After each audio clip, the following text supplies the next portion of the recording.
Part 2, Wisdom's Heart, Rockport, Massachusetts, July 26th, 5th,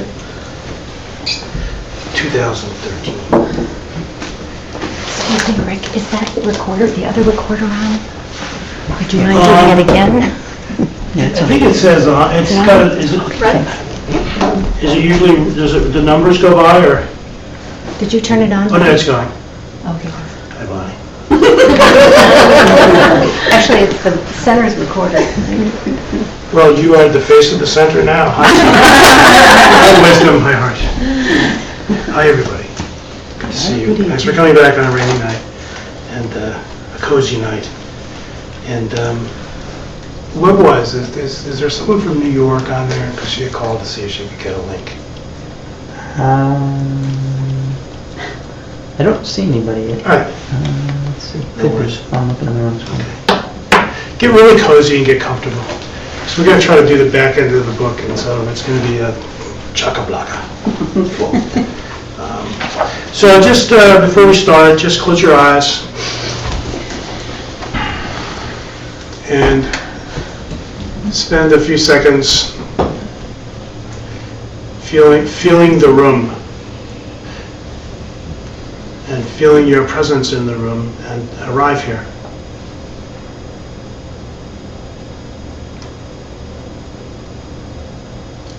And if you find there's too much stimulus from the day to kind of feel present here, just follow your breath. Put your attention on your breath until your mind settles, and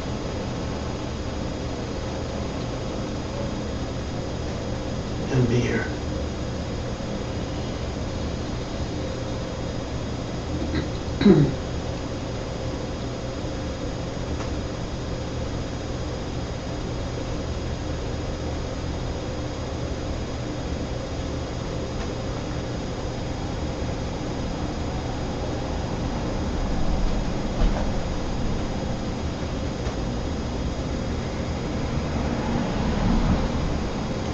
Maybe see all of your activities and all of your things that are occupying your mind, and all of that energy and good, bad, and indifferent. See it as like a ball of butter in a pan. And now just let the warmth of us being together in this beautiful place, just let that little ball of all, whatever you've been doing today, just melt and just melt away.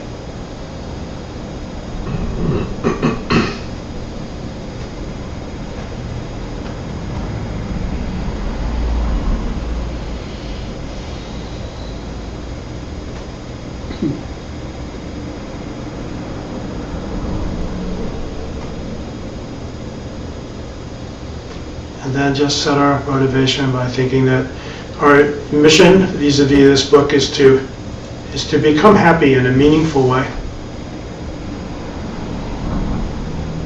If between last week and this week you were able to put your mind to it, be happy that you're starting to think about it now.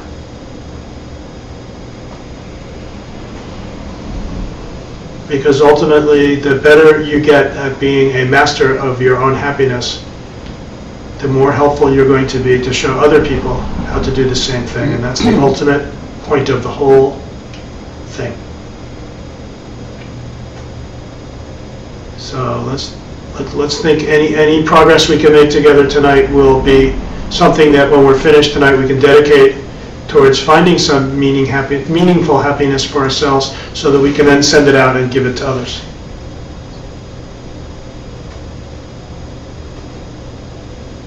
And then when you're ready, just let your eyes open up, and we can all meet back up in the room here.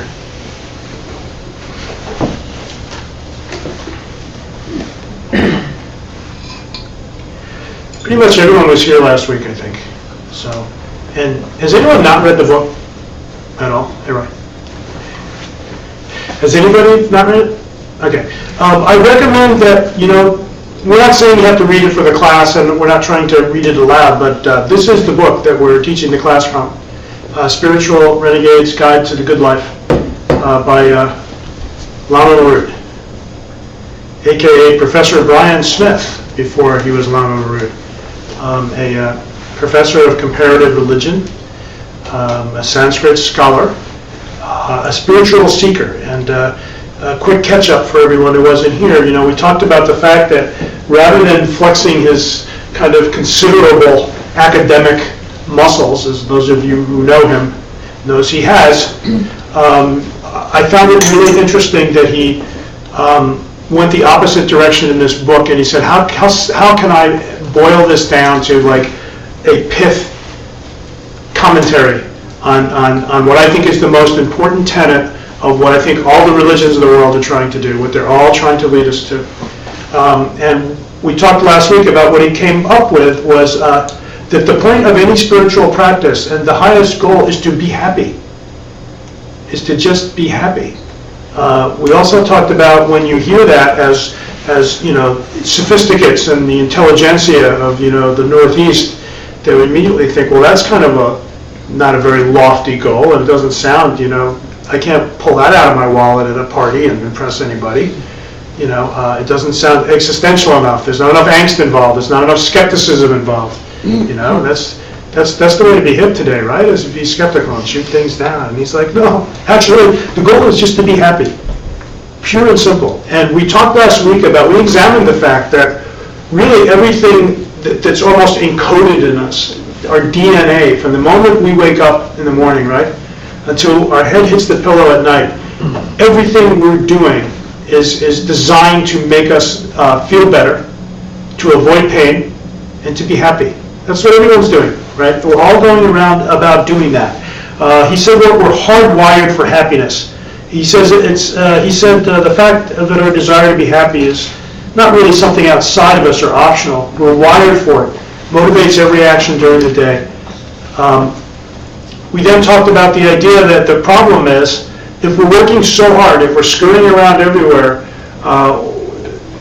really obsessed with it, why are we so bad at it? Why are we constantly, you know, shooting for the target and missing at best, or shooting ourselves in the foot, you know, which hurts. We talked a little bit about, you know, the fact that we're kind of looking for happiness in the wrong places. We're looking for it out there all the time. We're constantly reaching outside, looking for something or someone that we can manipulate into making us happy. So we talked about how that doesn't work. And I'm not going to go over it too much because it'll kind of get restated in tonight, and there's a lot of material, obviously, because, you know, I'm greedy. You know, first I was just going to make a very brief synopsis on, you know, just, well, here's just the things you can do every day. And I said, that's not enough. There's just too much good stuff here, and too compulsive. So we jumped in. He defined people as two types of people in the world.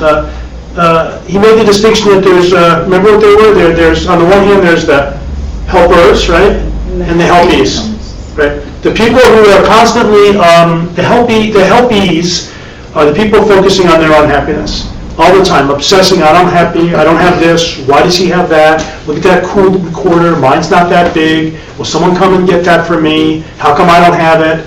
You know, my foot aches, you know, I don't know, my relationship sucks, my job could be better. Constantly focused on the game. Eric Berne, remember transactional analysis, right? Games people play. And one of the games Eric Berne, I think, highlighted was called Blemish, which is like, it's like looking in the mirror and seeing the one little thing that you don't like, and it becomes the primary, you put this like laser hot spotlight of all your self-esteem, all your psychic energy, so one thing is going badly. I don't like that, but look at that. Look at the little, you know, I got a little thing there I don't like. And that's kind of what the helpies are doing. They're playing Blemish all the time. And again, it's not to say that that people, you know, don't have legitimate reasons at times to feel uncomfortable or to be unhappy. It wasn't talking about that. It's kind of the resistance to being happy. And the problem of being a helpy is when you're a helpy, you can't get out of your own way. You're so mired in your own unhappiness that you in the worst cases, it becomes like a clinically depressive situation, and you need to get help just to be able to stand up, right? But the goal is to then look at the other side and say, how can I be a helper? So it's kind of like the oxygen mask thing in the plane when it comes down, and they always say, if we lose air pressure, the mask will come down, take the mask and put it over, breathe some oxygen, and then put the mask onto the person next to you. But if you're floundering and you're out of control, you can't help anyone next to you. So the goal in the book is to try to identify the things that can get you out of the position of being a helpee and being a helper, right? And the logic of it is, the way the wheel turns is, by being a helper, you'll be happier through the act of helping other people. You'll get to see that they're being helped, and the karma of helping other people gets you the help that you need, and it feeds back. So if you want to be happy, if you want to be a helper, but you're a helpee, try to get yourself stabilized a little bit, try to help somebody, and the more you help somebody, you'll start to transition into this other mode. And it's really a beautiful way to do it. And he said it's interesting. He said, the way to get happy is to stop worrying about your happiness all the time. Start worrying about someone else's happiness instead, which results in your own happiness, which will allow you to do what? To be even better at helping others be happy. And because we're so self-absorbed, it doesn't occur to us that that could be the perfect mechanism for doing it. And he says that's pretty much it. So if you want to be happy and you want to be a helper, the first step we talked about was articulating ways that we can start to take responsibility for our happiness. Instead of delegating it to some outside force, to start to bring it a little closer to home and say, I'm responsible for my happiness. Good, bad, or indifferent. It's my responsibility now. We are the sole architects of our suffering. Buddha would say that, right? The first noble truth is the truth of suffering. And it's a cause thing. And it's caused by our ignorance, predominantly, among other things. So if we're the architect of our suffering, then it follows logically, and it's a cause thing, that we can be the savior in our own life too. Okay? And that's the whole goal. But it's not instant, okay? If you want to have a beautiful garden, you have to clear the weeds. You've got to get some nice mulch and fertilizer, and then you've got to do some replanting, and then you've got to water it every day, and you've got to love it every day. You know, look at those of you who know Peter DeLong. You know, he doesn't just plant trees. He loves them. He obsesses on them. He talks to them. He listens to them. You know, he makes it like this incredible practice, and that's what you need to do to be a good gardener. You have to find these little things that you can do, and every day do a little something. And we articulated a lot of cool things that you could do. So, where to start? Number one, we talked about developing a baseline of contentment.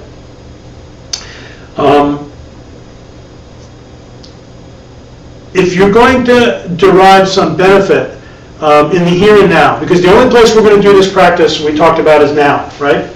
We can't do the practice in the past. We can't do the practice in the future. We can only do it now. It's the only time we can make any progress, really, right?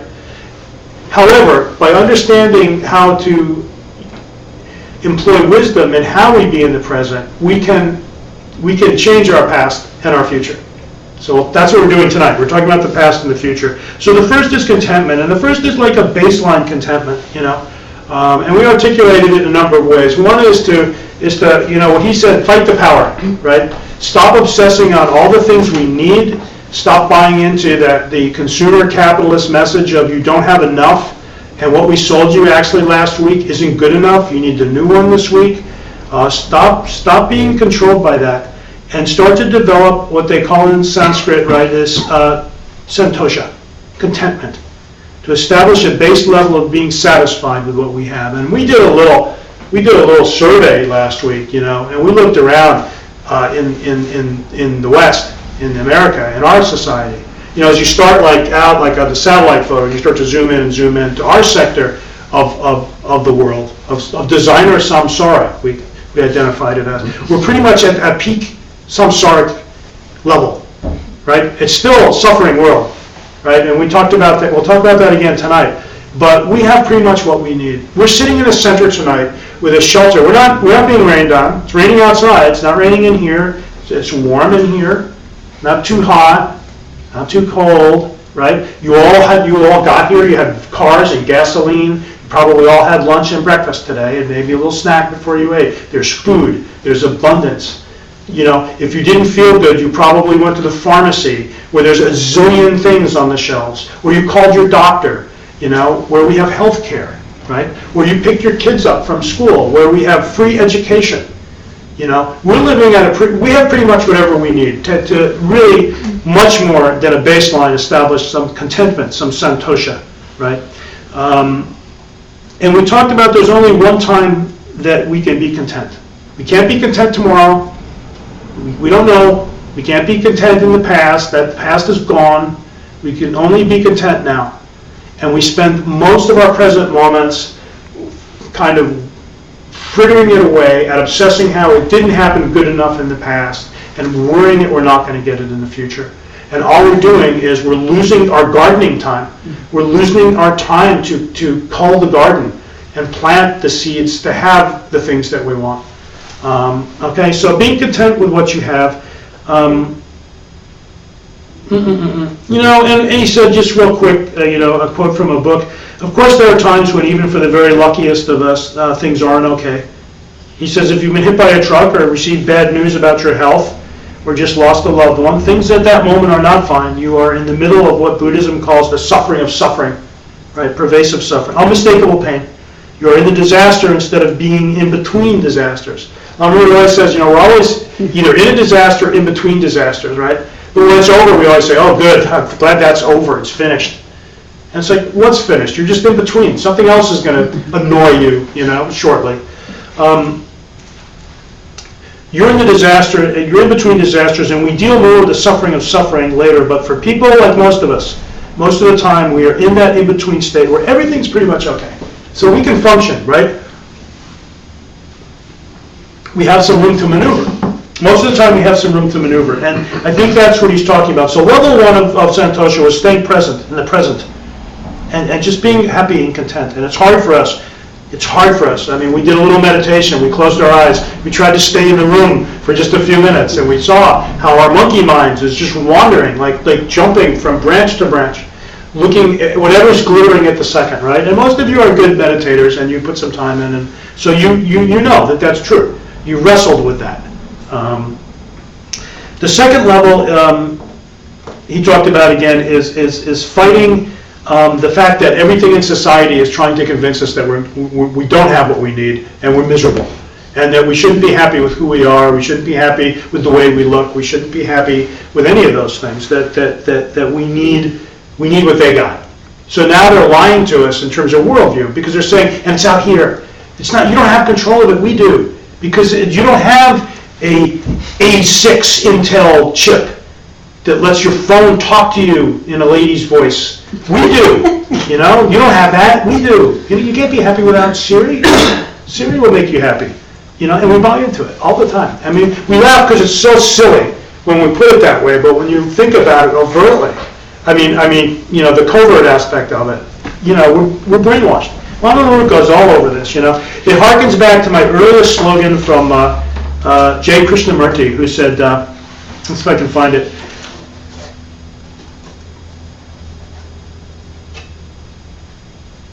Here it is.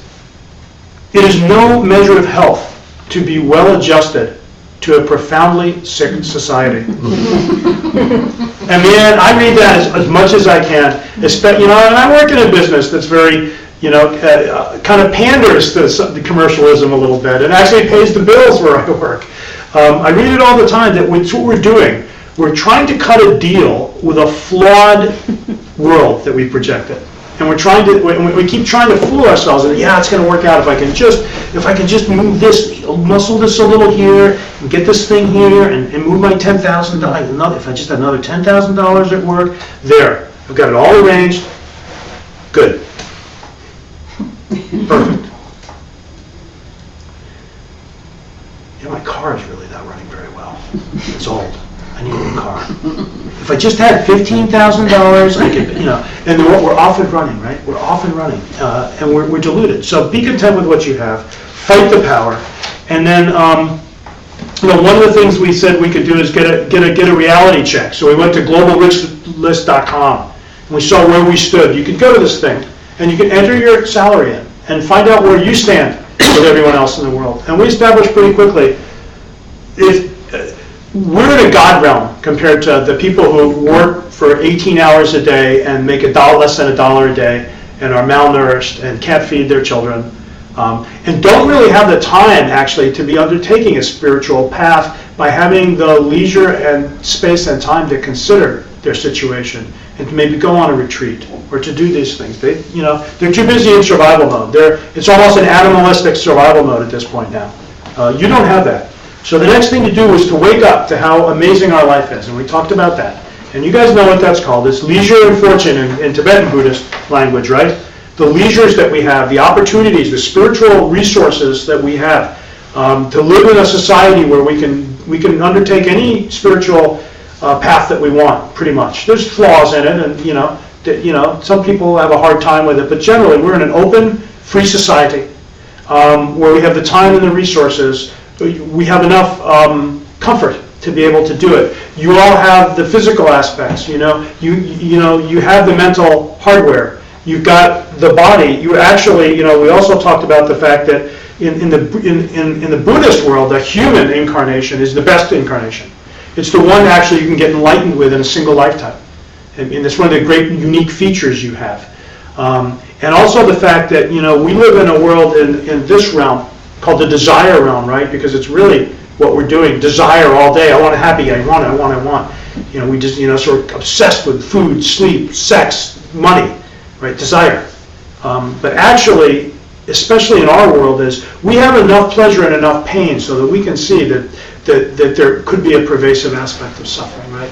But we're not in so much of a deficit that there's so much on our chest that we can't stand up and try to make an attempt and breathe. We're very lucky. We're very lucky. We talked about the idea of we talked about the analogy of the turtle, right? The turtle that lives in the bottom of the ocean and comes up for a breath of air once every 100 years. And if you could imagine a golden hoop floating in the middle of the expanse of the ocean, and the turtle surfaces and her head goes right through the golden hoop, what the odds of that happening to her are the odds of you getting this life, of having it, and then getting it again real quick. So this is like, you should kind of start to look at your life also as all-in poker. All the chips are in now. You have a chance to win the jackpot. Or if you're playing hearts, our theme we actually had a couple of years ago at the summer, you shoot the moon. You can shoot the moon where you can go for it all. Get all the hearts. And the Queen of Spades. Yeah, Queen of Spades. Yeah, that's the tough one. It's great. I always go for it. Yeah. So, that might be a variation, yeah. And because after you think about your leisures and your fortunes and what you have going for you, you then have to think that this isn't like an open-ended deal, right? Then we talk a little about impermanence, right?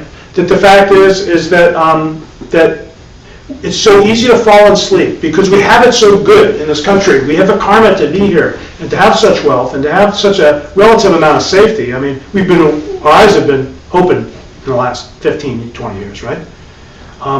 But we have enough to, for us to kind of go to sleep and say, it'll always be like this. It's always been easy. It's always been great here, right? And so you forget. You start to think you start to get the arrogance that you think that you'll always have it. And we all know, we've all had enough ups and downs where it's like, oh, where did the money go? Ooh, wait a minute, time to sell the house or look how many people foreclosed all of a sudden in the last economic downturn. It happened like that, right? You don't have an open-ended deal. So you need to make haste slowly, like to get moving sweetly. Not like a chicken with your head cut off, but to understand, first of all, we'll talk about this time, where it came from, and how to put the things into play to keep an abundance of these things. Why? So you can have it all? No. So that you can spread it around and put it in circulation, right? You got to keep it circulating. And we talked about, the morning lull. You all know about that. To every morning, wake up and before you rush out of bed and shoot out of bed, just lay there. And when you open your eyes, think, what a miracle. My eyes opened today. I woke up. I mean, I'm looking at a picture of someone who spent like a long time every day in meditation and was ready to say, perhaps I will open my eyes today and be here, or I won't, and I'll be somewhere else. Was thinking very keenly on that. And there is a day when that day will come, right? Does anyone think that day is not coming, by the way? We all think it's not, actually. Who was the woman who wrote the book on death and dying? Elizabeth Kubler-Ross. And wasn't her denial expression, it could happen to thee and it could happen to thee, but it could never happen to me? You know, that's what happens to other people, not us, right? To wake you up even a little more, there was a great Tibetan teacher I used to study with in California named Geshe Gelsen. And Geshe Gelsen said, you know, because he gave the California analogy, it's like a big freeway, right? But all the off-ramps are closed, and they haven't finished the freeway, and you run off at the end at one point. It's not there. And that's what we're doing. We're hurtling down this thing, and there's really no exit the way we're doing it. And if we don't wake up, we're going to run out of road. So now that I've bummed you all out, remember the Four Noble Truths, though, right? There are four. Yes, life is suffering. Not that everything is suffering and bad, but basically the way we're living it, we're creating our suffering in it. And it's a cause thing. Cause things, right? Because they're cause things, they come into play because they're causes and conditions. So he says, because they're cause things, you can affect their cessation by putting the proper recipe on and living your life like a masterpiece of a meal and following his recipe to enable the causes to end your suffering permanently. Okay? So the road goes on. All right? Not that road. That road you don't want to be on forever. But, you know, like Lama Marud always says, you know, like in Thelma and Louise where they freeze the frame when the car goes off, you know, then you can decide, you know. Maybe they kept going. Okay, so we then talked about, in order to do this, we can't just say, oh good, I want to be happy now, and so I'm going to put these things into play, and then, good, okay, I'm going to meditate now, I'm happy. And, you know, it's like, well, no, I'm not happy. I don't know how to be happy. Wait a minute, I'm going to do the same thing tomorrow that I did today. How's that going to help? It's not.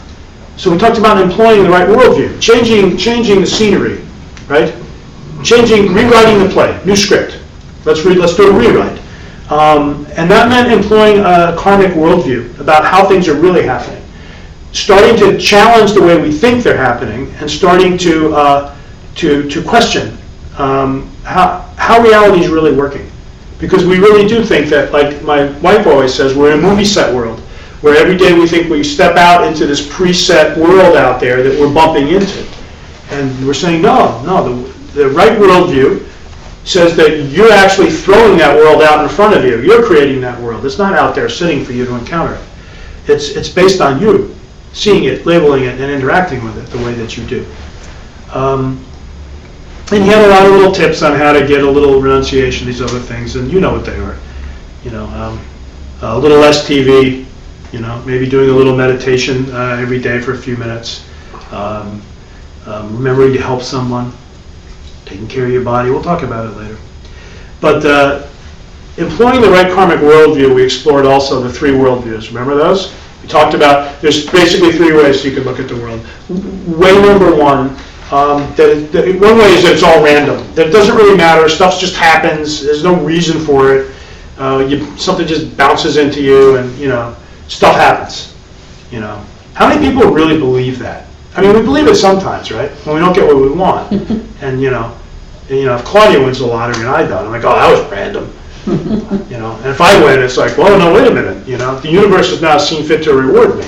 You know. And that's worldview number two, right? Which is like there's some all-powerful force that's micromanaging, has created everything, and we're just totally being managed. We have no say in it. That's the problem with the first two worldviews, right? If everything's random, we're powerless. That's not a good way to feel. And if everything's being controlled, again, we're powerless, right? First of all, if everything was random, would anyone ever put their kid in school? No. Because nothing that they learned in the first grade would have anything to do with any kind of a continuity of their evolution and their knowledge and their socialization. We all believe that things have a connection, right? And that leads us to worldview number three, that everything is in a causal world. That nothing comes from nothing, bless you. Everything comes from something, And things come from causes, and they come from conditioning factors as well. What is it called? Indra's net? The idea of this cosmic, beautiful net, and everything in the universe has a connection to everything else. And Andy Weber once was teaching, and he called it, he's looking at a table, and he called it, can you see the tree? Can you see the cloud and the rain in the table? The fact that if I look at this table, there was this beautiful table that I think we all treasure even more now.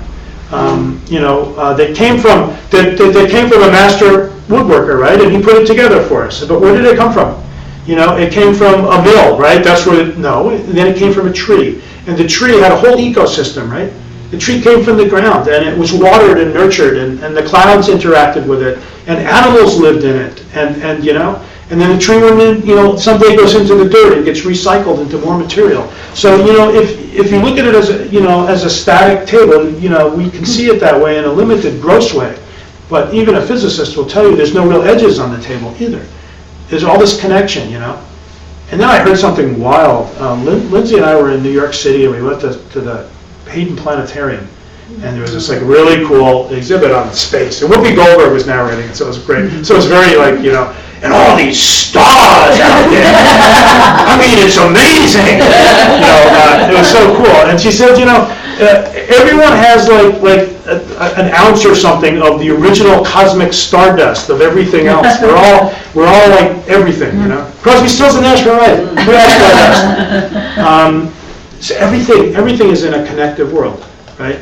That's what I'm pitching to you. And that's a nice way to live, because now you're not a victim, in a sense. You have some say in it. You're able to throw a monkey wrench into the wheel, because if everything is caused, that means that nothing is permanent either, right? Because caused things are changing things, and changing things come in and out of existence, right? If I ring a bell on here, by virtue of the causes and conditions of sound and vibration, the noise will come and it will fill the room. And then if we just listen to it, we'll watch it just disappear, right? Everything is coming and going. And it's another reason not to get so upset when things change, because everything's changing, and we forget about it all the time. That's worldview number 3. And we shift in and out of them all the time to fit our own convenience. We hopscotch with our worldviews, right? So we talked about maybe it would be good for us to take some refuge in causality for a while, at least while we explore this book. So we talked about the couch potato contemplation. His book, every chapter in the end when you get it has an exercise, a little meditation you can do called the couch potato, because, like a couch potato, you come home and you don't have to sit in, and levitate or be like that. You can get in your Barca lounger, as he likes to say, or your sofa, or you can even lay back a little bit if you don't think you'll fall asleep, and just close your eyes and you do these little meditations. And so this one was about spending some time on these little sessions, doing an analysis about how causality could be working. How could it be working? And then examine how easy it is for you to bail out when it's uncomfortable to take responsibility in a causal world, right? And then look for some specific ways you do it. These are all great exercises, and I'm tempted, I couldn't do it this time around, but I might put it up on a web or something and make a checklist, kind of distill it out. Not to say don't buy the book, but just to help us with this. And then, so armed with a basic understanding of karma and emptiness, you now become a good gardener, putting causes into place, right, and trying to weed out the garden of those things you don't want in there. And then the other thing you do is you can sit down and say, well, if I'm short on money, what do I need to do? If I want a better relationship, or I want a relationship, what do I need to do? I don't feel so well, what do I need to do? You put those into play. Find your big karmic rut, the biggest problem in your life, and start to think about what some of the connective causal conditions might be, and what you might be able to put into play to work on that thing. And then you do something specific, he said, each day. When you identify the thing, I'm unhappy about this, or I want to feel better, you start to think about it. I'm not going to say it. You think about it. And then every day, start to do some little thing each day, and then you journal what you're doing, and then you track it and look at it. Okay? It doesn't do any good ever to read the book, say it's a great idea, yeah, I want to be happy, okay, I studied happiness. That's like taking, the outside of the prescription and reading it and say, yeah, it's good. Good for my blood pressure. And putting it down and not taking it. You have to take it every day. Okay. So, changing the past. Okay, real quick. There's a whole chapter of the book. This is going to be an overview, but one of the things we have to do if we're going to be able to be present is to stop dragging around the ball and chain of the past and wanting to be free now. Okay? It means to let go of things. And so he talks a lot about the first step is forgiveness. We need to let go by forgiving. You know that he always says, stop running with scissors, right? The analogy that we're always, our suffering, he says, is basically self-induced. And you continually make ourselves unhappy. And the irony is we're doing this by pursuing the things that hurt us, thinking they're going to help us. Okay? Here's what Master Shantideva says. Spell checkers might love to say, this is what Mr. Shantideva says. This is what Master Shantideva says. People who want to be rid of suffering instead madly dash toward it. Even though they want to be happy, because of their delusion, they destroy their own happiness as if it were the enemy. Right? And this is very profound. We're giving up what we should be taking up, and we're taking up what we should be giving up all the time. And Lama Maru calls it like we're like little babies in cosmic kindergarten. He says it's running with scissors analogy is acting on the idea that we're running around putting ourselves, hurting ourselves rather, and shouting out it hurts. But when the grown-up comes to intervene and says, just give me the scissors, we put up a fight. We say, no, these are my scissors. Ouch. Don't take away my scissors. Ouch. You know, he does a whole shtick on this. It's really funny. You can probably see him on his videos. So what are the symbols of the scissors? What are the things that we're holding on to and slowly cutting ourselves? You know, bleeding ourselves in little pieces. You know, he says they can be a number of things, but they all share the notion that they entail some form of the idea that happiness comes from any place other than inside of us. And other people and other events have the power to make us happy. Unhappy, rather. Right? That they're coming from out there. Those things are doing it. We're constantly reaching out to events, things, objects, people, etc., desperately trying to find lasting happiness. We see other people as not only having the power to make us happy, but the obligation to do so. Because, but because they don't, we're constantly betrayed. We're constantly disappointed. We're constantly let down. So we're running from one place to another, desperately looking for the fix, right? The thing with the magical power. But in doing so, these scissors are shredding us. You know, we have to let go. He also always had the idea of the burning coal too. You know, well, it's like we're holding a burning coal. The ignorance that things exist out there to make us happy, but because it's the only thing we know, we won't let go of it. We're too afraid to, because we don't know what the alternative is. And so we sit there, we say, ow, it hurts. And someone's saying, let go. No, it's my coal. I can't let go. Ow, it hurts. Right? And we're doing this. Think about it. You have to go home and think about it. We're doing it all the time. It's very sad. It's a very tragic thing. So we have to apply the logic, that other people can't make us happy. And they can't make us unhappy either. See, that they can neither make us happy nor unhappy. We have to always use both sides of the coin. We can't have it both ways. If we're going to live by the laws of karma, which we'll talk about, even though it's convenient to blame others for our distress, you made me this or you made me that, we have to take total responsibility for both sides of the equation, our happiness and our unhappiness. Okay?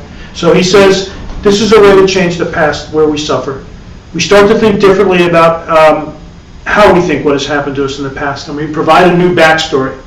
Okay? Not delusional, but to start to think about how, because we're in a causal world, right? Things are all dependent on each other.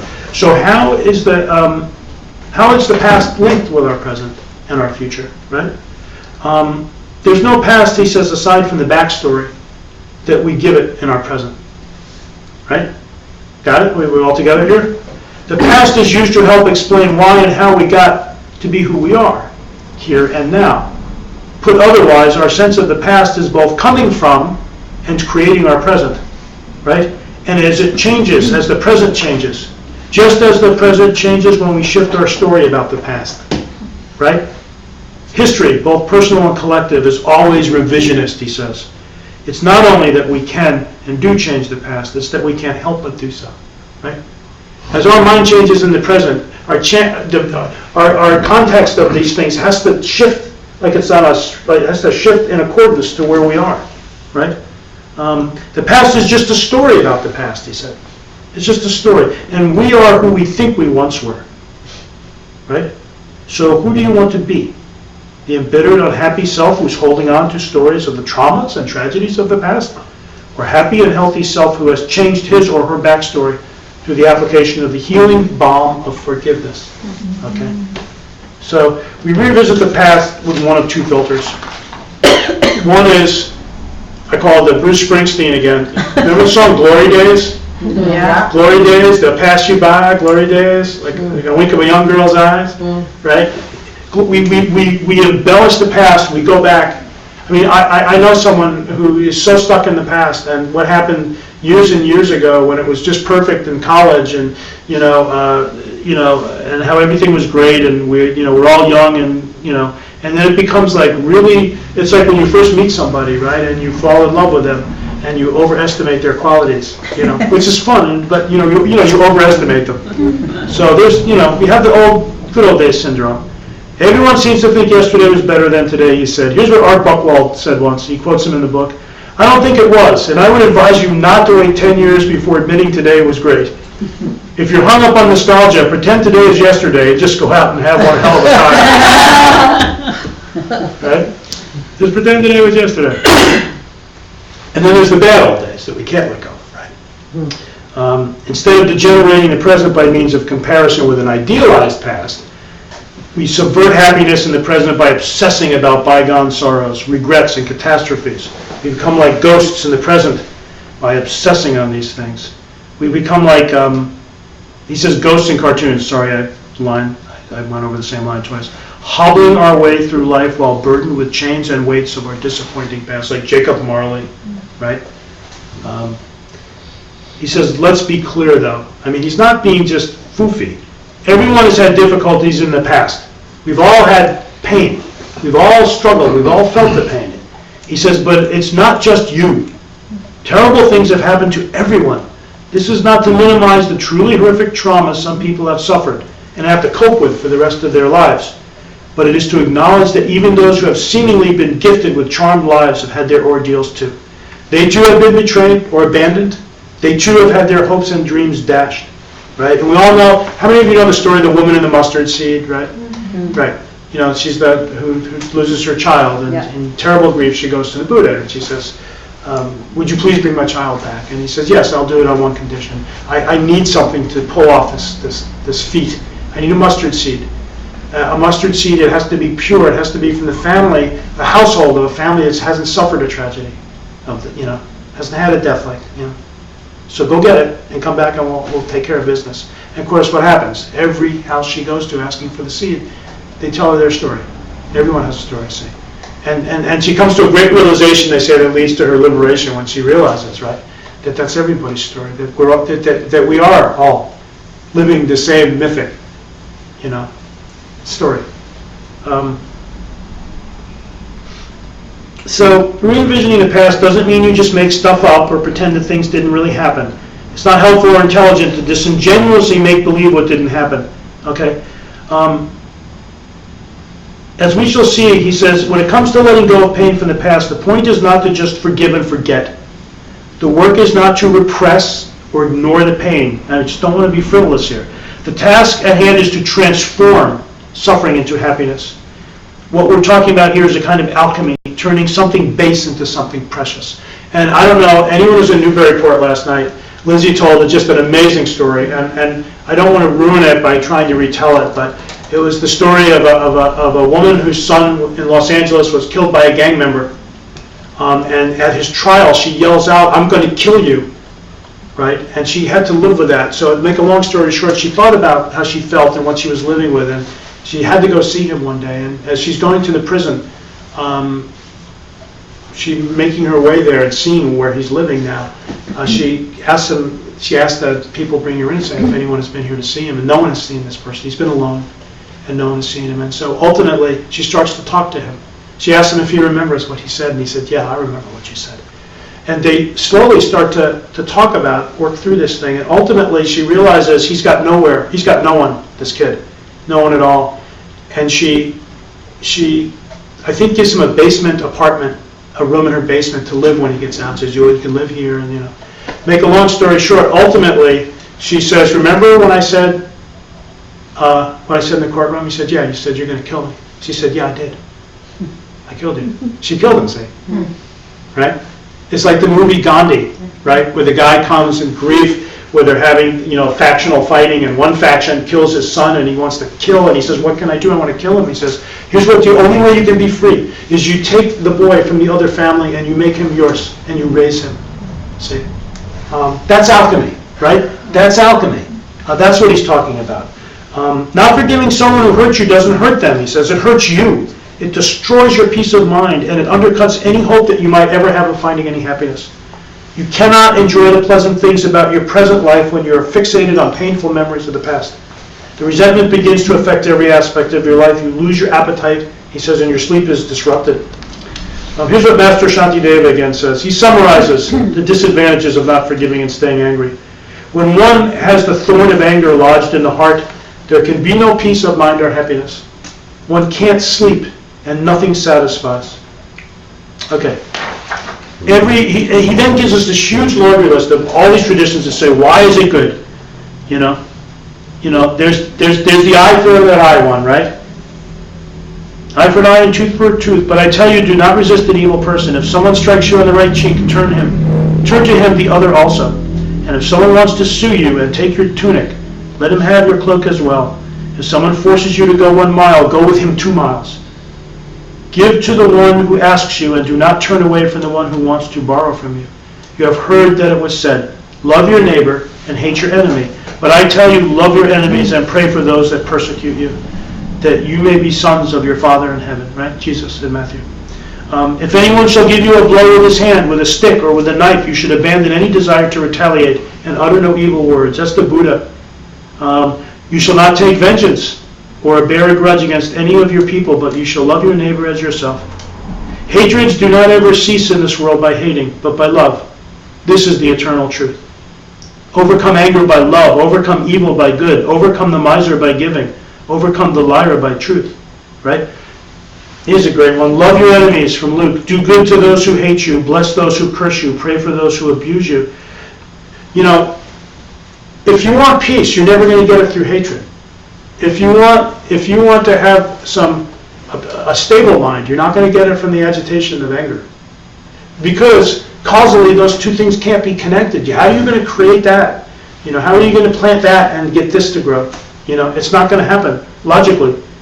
Studies, he says in the book, show that people who forgive are happier, more optimistic, more compassionate, and more self-confident than those who cling to their grudges. And he says there's institutions now that have been created for forgiveness. A fantasize, he says, lastly, about which is nicer, holding the coal, or being lightened and freed of it. It doesn't mean that you forget, but you forgive and move on, because it's good for you. And often the person that you're holding this grudge about, it, you think, oh wow, yeah, it's horrible, and I wonder how they feel about it. They probably have no idea about what it is you're fantasizing about, or that they even did it. Sometimes it's like that. Here's what forgiveness isn't. It isn't about forgetting or denying what happened. Forgive, yes, but true forgiveness arises from admitting both the pain and the feelings one has in response. Here's a quote from Thomas Saz. The stupid neither forgive nor forget. The naive forgive and forget. The wise forgive but do not forget. Forgiveness isn't about condoning, or excusing. Forgiveness entails the recognition that a harmful act has occurred, and it's wrong for others to hurt us as it is for us to hurt them. Right? Isn't this one of the reasons he says to practice forgiveness in the first place? And he says also, we don't forgive others in part out of the delusional idea that our withholding will somehow hurt them. Such a truculent attitude in and of itself, he says, is destructive to our peace of mind. And it's silly, Forgiveness is the antidote to this wish for retaliation, for returning harm for harm. It was Gandhi who reputedly said, "An eye for an eye makes the whole world go blind." All right? Thirdly, forgiveness isn't about whether or not the offending person deserves forgiveness. It's not about them. It's about you. All right? It's not about them. You're freeing yourself so that you can free others. So he says, lose the fantasy about their apologizing. You know, most of the times it doesn't happen. And he does the whole act about, I deign to forgive you, and you imagine the day they come to you on bended knee. He says he only knows one person said it ever actually happened. He says forgiveness is not an act of weakness. It is an act of great strength. It really is. We've all done it. We know. You know, just like the fact that people look at Gandhi and say, well, you know, he was a pacifist. He wasn't. He was practicing nonviolence, which is an act of great strength. And I think to restrain yourself when you have these feelings, to identify them and let go of them, is one, I think, an incredible act of wisdom and compassion towards yourself. And it's the first step to learning to give it to other people. You know, to practice it on yourself and then give it out. And it takes a great deal of character. You know, so you should be really, really happy when you do it. I would say that's a good form of pride, that you had the courage to do something like that. Gandhi also said, the weak can never forgive. Forgiveness is the attribute of the strong, right? And try it if you don't think. It's really, really hard. That's why I call it a practice. It's hard. You have to really work at it. You need real strength to overcome your habitual negative feelings, like bitterness, resentment, anger. Don't underestimate the power of these. We haven't, I think. We're all here in the room. Don't underestimate their power. But also, don't underestimate the fact that you can eradicate it. Not learn to live with it. Not learn to be a super coper. But the goal, the Buddhist ultimate goal is never to learn to be a super coper. It's to eradicate it. To cut it at the root. So it cannot grow anymore. You know, that's the ultimate goal. And in the meantime, we do it in pieces, right? And you'll feel, when you feel the fact that you are relieved, that you are feeling more happy, you'll have the feedback to continue going. Forgiveness isn't an act of capitulation. It isn't losing. It's an act of triumph over your negative tendencies that prevent your happiness. Barry Lubetkin, a psychologist for the Institute of Behavior Therapy, is quoted in the book as saying, holding a grudge takes mental, emotional, and physical energy. It makes you obsessive, angry, and depressed. There's a strong connection between anger and a wide spectrum of health miseries, chronic stomach upset, heart problems, skin conditions among them. He says, without question, the more anger we experience within, the more stress we're under. So don't do it. My wife did so much. She was like some kind of a numerologist, and she'd read your numbers and your charts, and she'd say in her Long Island accent, hey, you know the thing you do? Don't do it. Forgiveness isn't primarily an act you do for others. It's the best thing you can do for yourself. It is the best thing that you can do for yourself. It is a unilateral and preemptive act on the part of the offended party. Okay? Unilateral means regardless of what the other party does. Okay. So here's the steps of forgiving. You begin by practicing forgiveness by exercising it on whom, do you think? Yourself. You forgive yourself and all of the weeks, months, and years you have not been forgiven. You have not forgiven, rather. Okay? You let yourself off the hook and say, this is no good. Okay? This is neurotic too. You know, it's a way to keep my ego in business. Doesn't want to get put out of work. Right? You forgive yourself for being so stubborn and ignorant about what was in your true self-interest all along. And then you don't have to wait for a lightning bolt to hit you or some like movie moment when the stars open or have someone come to your bedside and an apparition or something. We're always waiting for this, right? We're programmed for the magic moment. It just means to stop and open your eyes and take a step. Wisdom doesn't come magically. Wisdom comes through rolling up your sleeves and getting to work. And then that's what the meaning of a blessing, actually. You know, when we say the blessing of your teacher or something, you're waiting for, you know, something to fly from their heart into yours or something. The blessing is that you take yourself, you listen, and you apply it. And by applying it, something magical happens in you because you did it. Okay? 2, you review what you've learned about what and where the past really is and how it is changeable. Reconsider the benefits of forgiveness and rehearse the many downsides of not forgiving. So you do a cost-benefit analysis, right?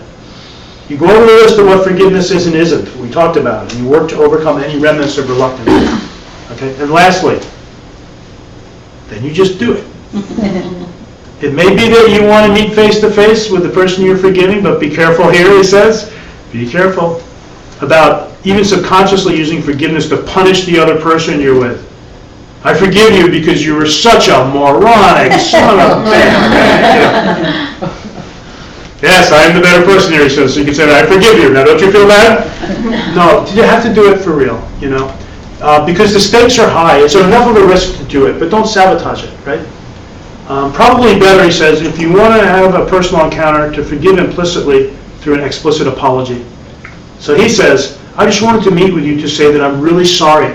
This is coming from you. For anything I may have done to bring about this conflict between us, and to ask you what I can do to help heal it. Take the initiative, right?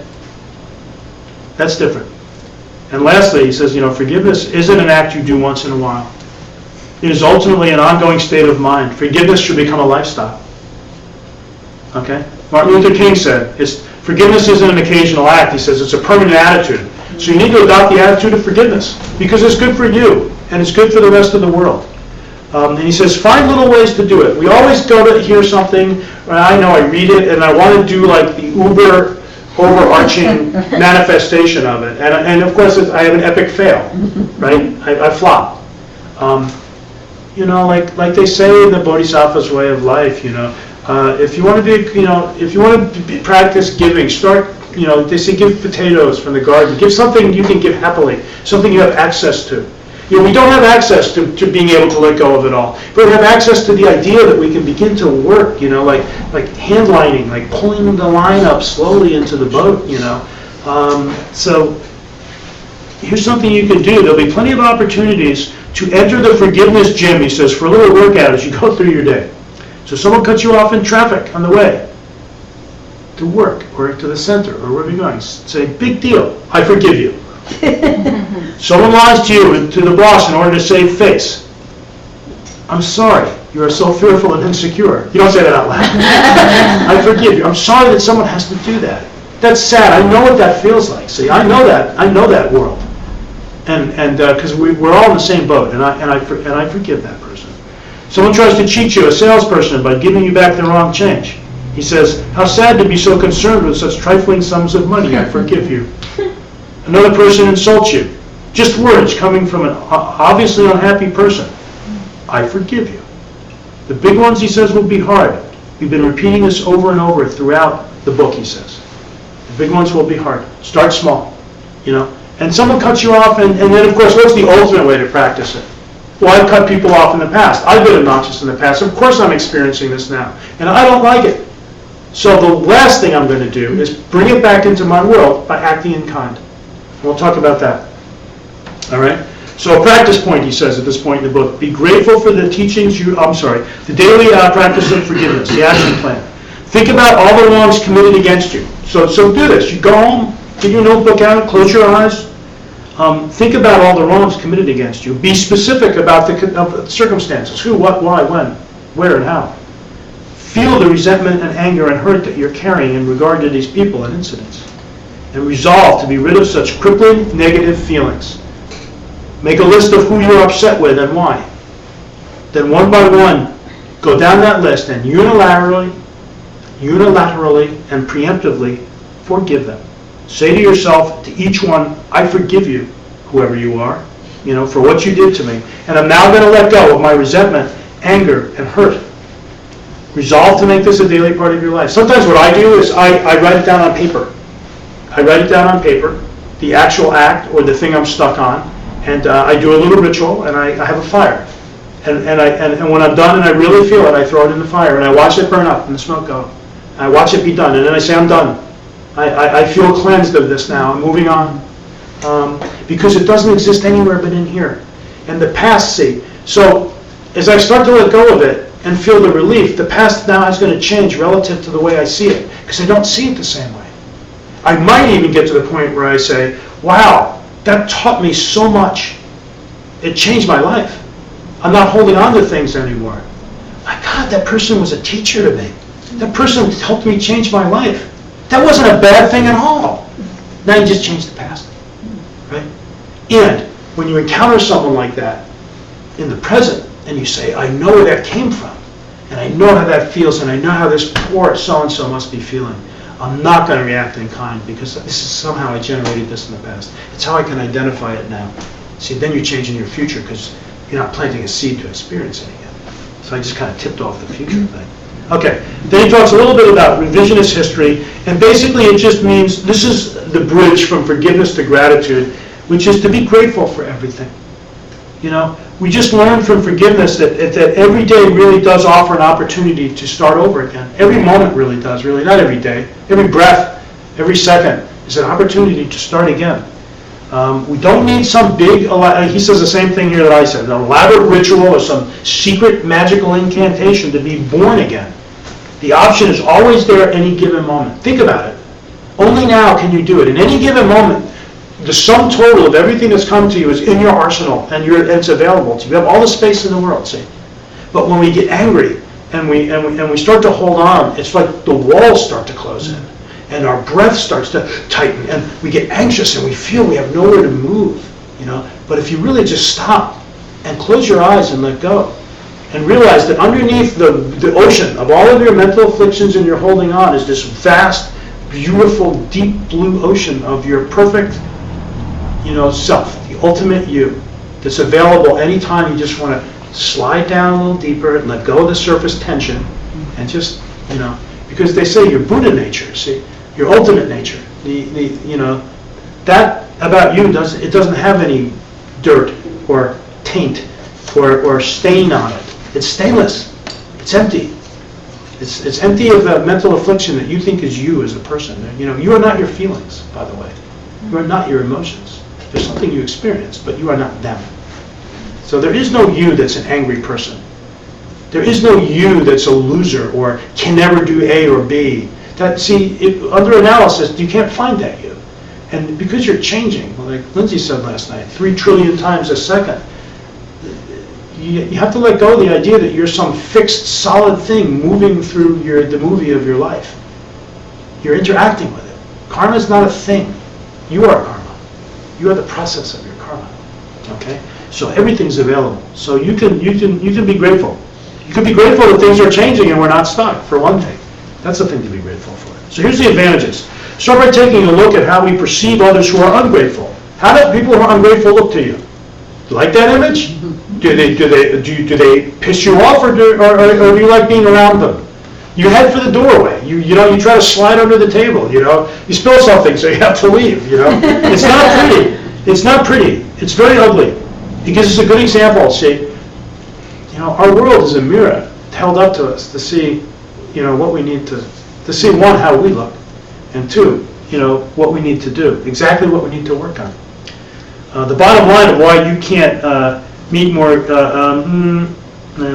we'll keep it moving. Gratitude just simply makes you feel better. A great space. It creates a place for you to be, your mind to be clear and open. Another benefit, it's pretty hard to be bummed out when you're grateful and obsessing on your problems, right? Yeah, everyone will say that that's a good therapeutic thing to do, is to just have a little gratitude. And we did the leisure and fortune thing, and we heard, if you're ever feeling sorry for yourself and your situation, go back to the leisure and fortune and do the scan of the world and zoom out from your world, and do a little flyover. There's places, even in the human realm, that are, you can see that you don't have to posit past and future lives like some Eastern religions would, or reincarnation. You can see all the different lives you could be having right now here, right? So he says, the word recognizing to him, if you break it down, is recognizing, right? Rethinking, recognizing gratitude for past kindnesses. So now we up the level a little bit. We decide that not only are we going to have gratitude, we're going to start to be mindful and to see all the things that are going around us each moment of every day of our life. And after arising that feeling of gratitude, start to sit down and begin looking back on your life.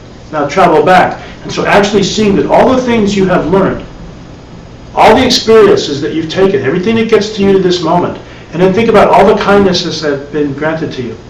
all the teachers you've had in your life, all the things that have been taught to you, good, bad, and indifferent, they've brought you to this moment. They've caused your evolution, right? Parents, right? In Buddhism, we have that step, the 7-step, right? Cause and effect method to gathering bodhicitta, and it all hinges on this meditation of they say if we've been recycling forever, and everyone's been every incarnation of everything, we've been everything to everyone else.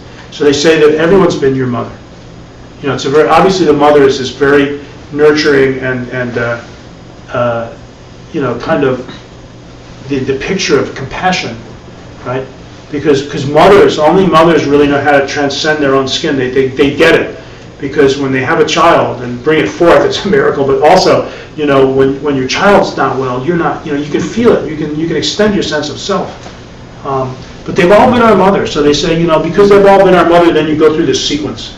Well, then we have to be mindful of what they did. So we have to be grateful for what they did. If we're grateful, we would want them to have every happiness. And if we want them to have every happiness, we'll do whatever we can to save them, you know, and it goes on until and you finally saying, if no one else will do it, I'll do it. And what's the best way I can help all my mother beings? Getting enlightened as fast as I can. Right? And what about all the teachers we've had? Formal teachers, I mean, from kindergarten on, but all the informal teachers we've had in our life. And sometimes they've taken the form of people that maybe when we first encountered them, we didn't see them as teachers, we saw them as nightmares. Right? They're some of our best teachers, actually. They're some of our greatest teachers. Albert Schweitzer, great quote, "To educate yourself for the feeling of gratitude means taking nothing for granted, but to always seek out and value the kindness that stands behind the action. When we're practicing gratitude, we only recognize what others have done for us, but we also remember the motivation behind such considerate and generous acts, acts inspired by kindness and impelled by goodness." You know, when you go to like the place to get lunch, the fast food place, you know, you can easily say, "Why should I be grateful? They get paid to wait on me." But think about it, you know, they're taking time out of their life is running out too, and they're taking the time to serve you and to bring you something, and to work and sweat and you know, deliver you something. You know, that's your karmic delivery system. You know, that's how you're getting it. See, that's how it's getting delivered. You know, you might say it's just McDonald's, you know, but it's actually, you know, people are giving their life to serve you, literally to serve you. You know, there's so many ways to be grateful for so many things. Then there's the thing about when it's hard to be grateful, the advantages of difficulties. So how about when it's hard to look back and not see it as good? What was good about that, right? There are things that we can learn through pain and adversity that we could never learn otherwise. Sorry, but it's true. Yeah. Had it not been for the difficult people in our lives and the grief we experienced through our interaction with them, it would be impossible to really grasp certain important truths. You know, part of revisionary history is to go back and see if we have in fact learned anything from the difficult times. To paraphrase, he says, George Santayana's famous dictum, if we don't learn from the past, what? We are doomed to relive it. So here's the cash out. The transformative magic lies right here, he says. If we can see a problem as a teaching, it is no longer a problem. If we can see a problem as a teaching, now it's not a problem. It's a chance, it's an opportunity for me to make some progress. Right? And so if you're looking at something in the past and now you see it as a teacher, you've transformed the past in the present. Yet now the past has changed. So the past isn't a hardwired thing, is it? It's not some reified thing out there. It couldn't be. Because it's entirely dependent on how we're perceiving it in the moment, and we're changing every second. Right? So it's a really cool thing. I mean, I hope you get that.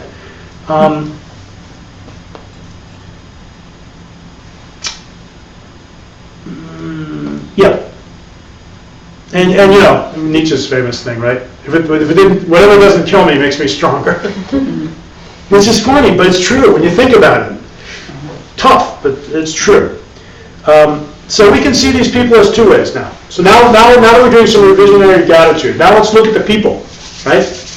So we have two options here: schmuck, who annoyed me, or guardian angel, right? Or guardian angel. We can re-envision them as teachers or guardian angels, only trying to help. Instead of thinking of others with paranoia, everyone is out to get me, we can practice the opposite. He calls it pronoia. Everyone is out to get me, enlightenment. Right? Because here's the thing, right? if we don't really know, if we're not mind readers, can we all, is anyone here, if you do, then you're excused from this question. Have the ability to jump into anyone else's mind stream and really know who they are and what their past karma's been? Right? No. I know I can't, right? So because I can't verify who they really are, what's the more useful thing for me to see them as? Self-existent people out to get me, or people out to get me fixed? Guardian angels, bodhisattvas, They say they can take any form. Enlightened beings can come to you in any manifestation. Whereas a sound, or the wind, or whatever it takes, and they say that they can wait forever for that one moment on the bus when they shine a light on your mental affliction to help you get over it and take the seat in front of you to see if you've learned patience, right? Or to help you learn patience, or to teach it to you, right? So because we can't identify truly which they are, they could be either, because they're not one thing or the other. So every option is available. So now you say, what's more fun? What's more constructive?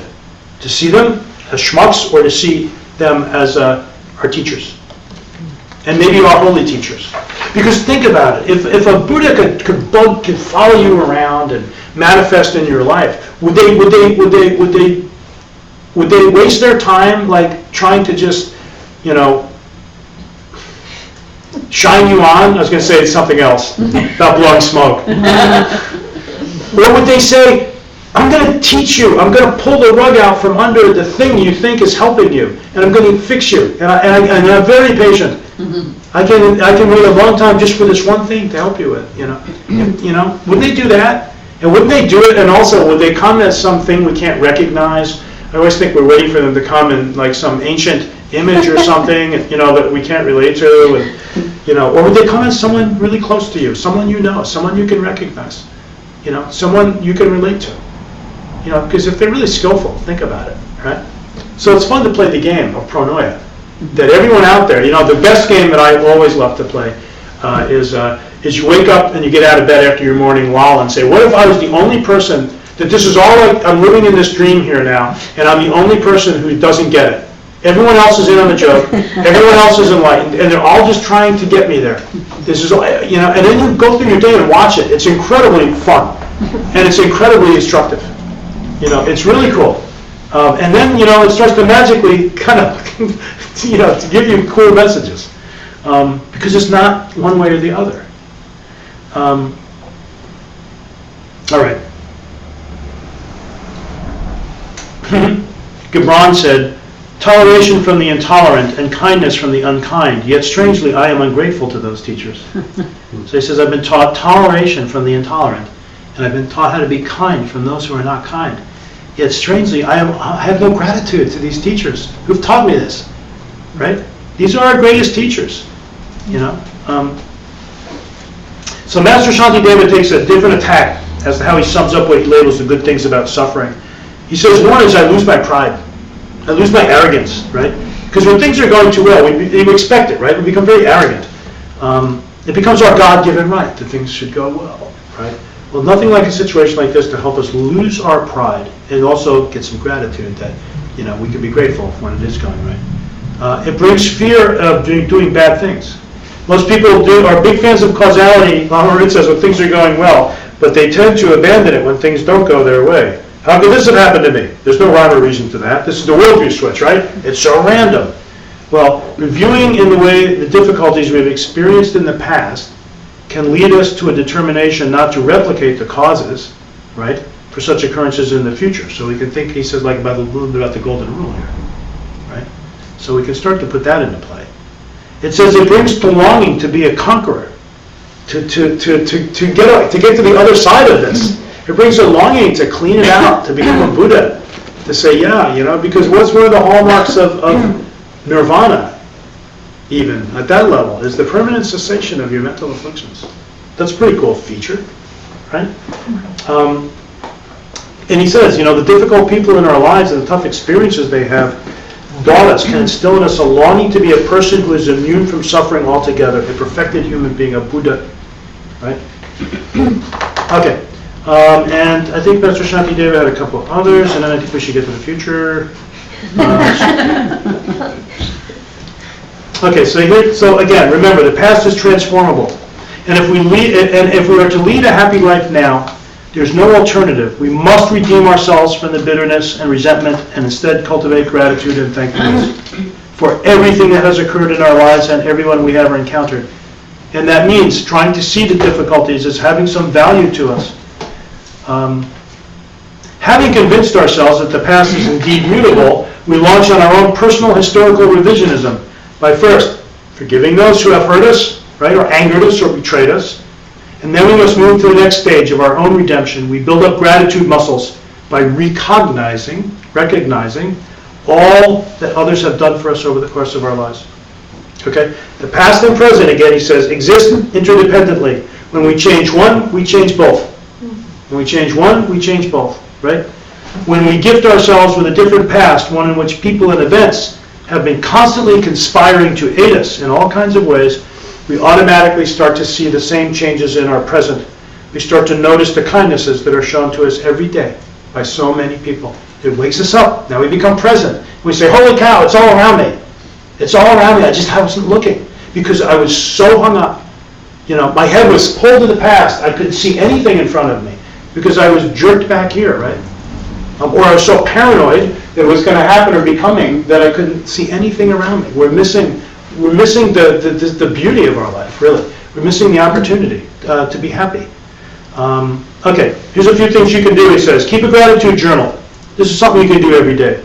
Keep a gratitude journal, okay?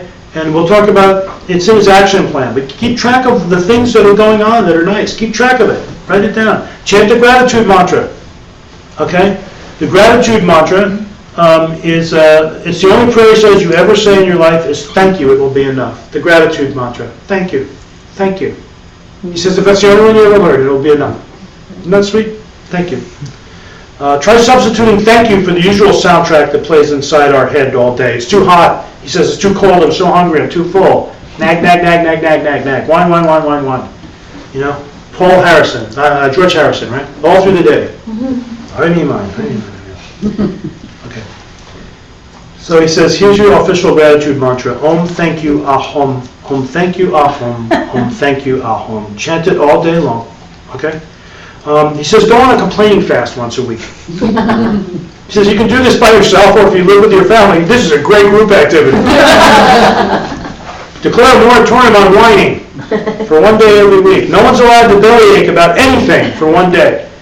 Man, it's hard. It's really hard. Try it. You'd be amazed how much you want to go there, you know. And it's fun to do with a family, actually. And of course, what are you doing? You're cultivating a habit that will now stretch out into 2 days, and 3 days, and 5 days, and 7 days.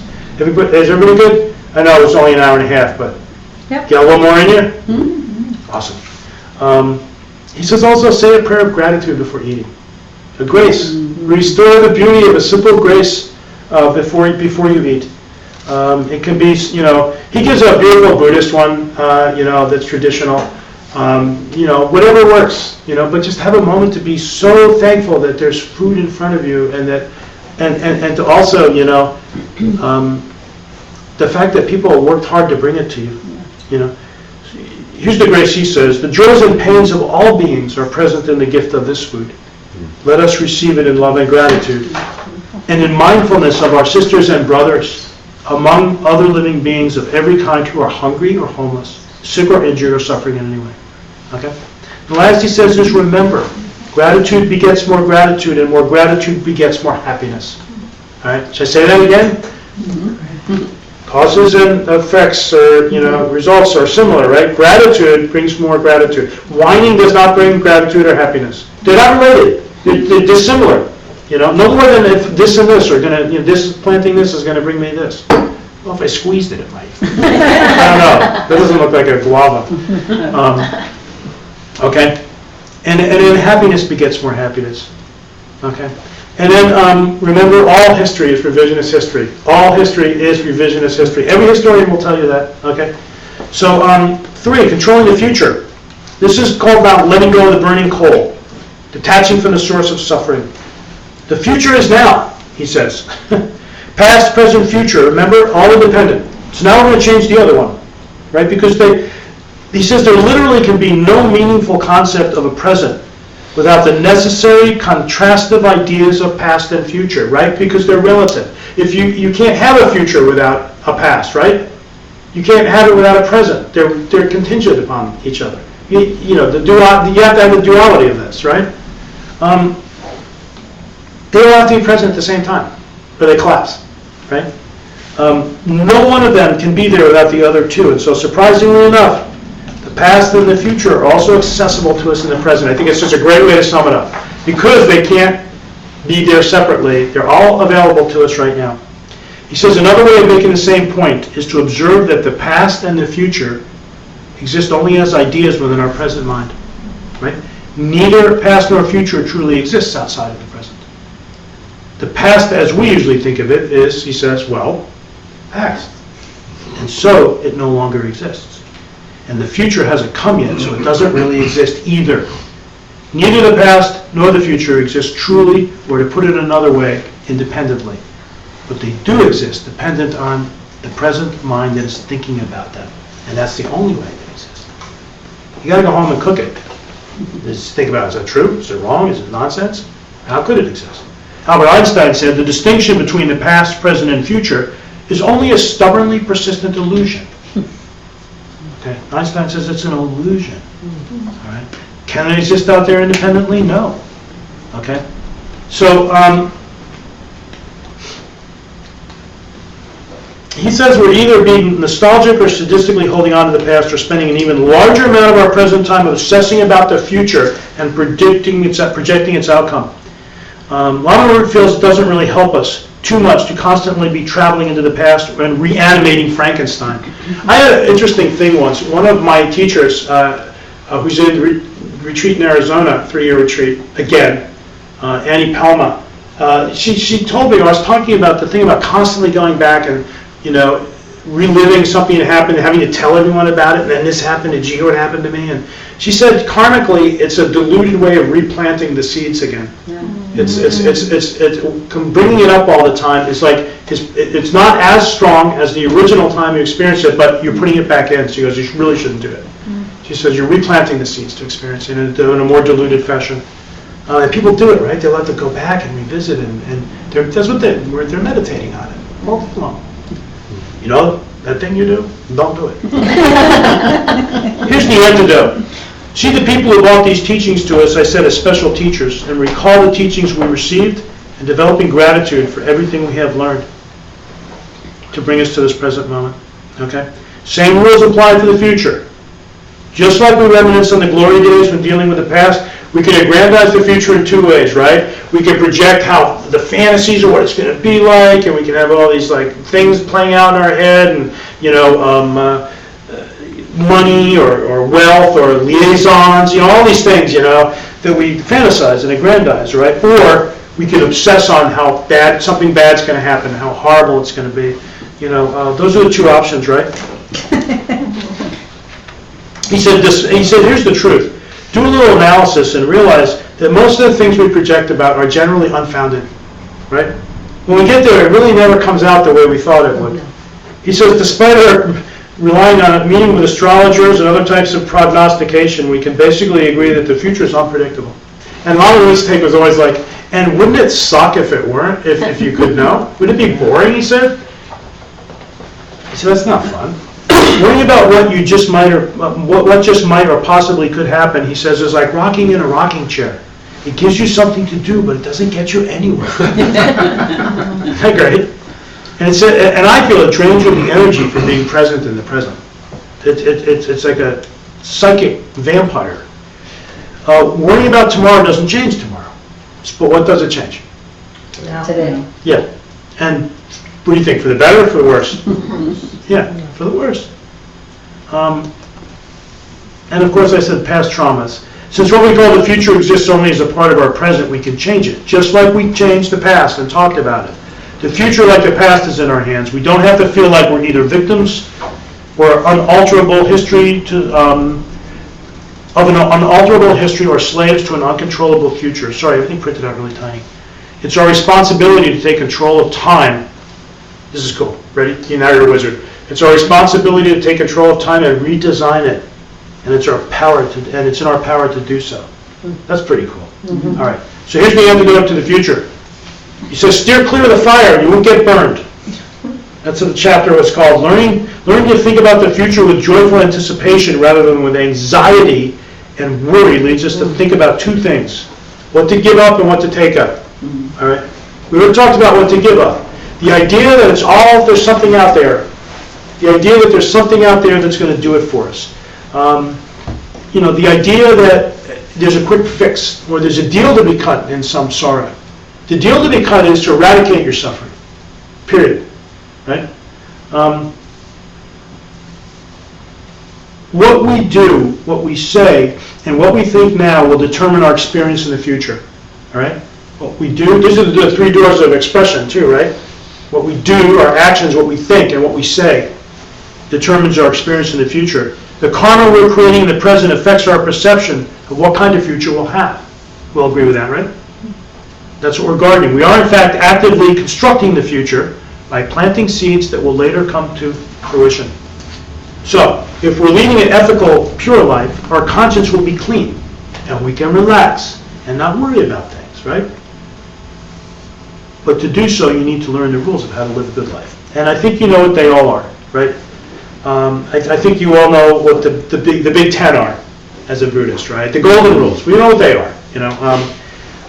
Here's where he talks about our obsession about the future and trying to get some power over it to ward off future suffering. We create a karmic spiral down. So, what we do instead is we obsess. And he says there's a big 5 of external things that we need to watch. 1, accumulating more and more money in material goods. 2, seeking personal fulfillment in a career. 3, looking for happiness in our relationships with others. 4, endlessly pursuing more and better recreation, better infotainment, communication with others. And 5, obsessing over our physical bodies. We learn instead to approach these topics with wisdom, to see them stripped of any essential happiness-producing nature, impermanent and fleeting, and not at all integral to one's self-identity or self-worth. Are they bad things, by the way? To have a nice career? No. But if you're looking at them as this self-existent means to make you happy, you're going to approach them all in the wrong way, and it's not going to work at all. So, you know, he says in the book, it calls for a little mental detachment.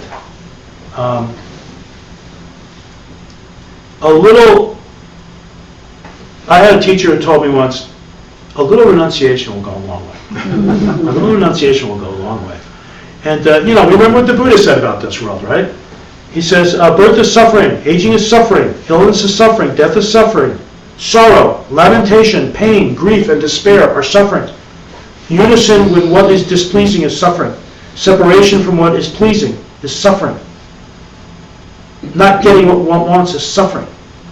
So to repeat, when he says there's the suffering of things changing, it doesn't come from the fact that things change, he says in the book. That's not where the suffering comes from.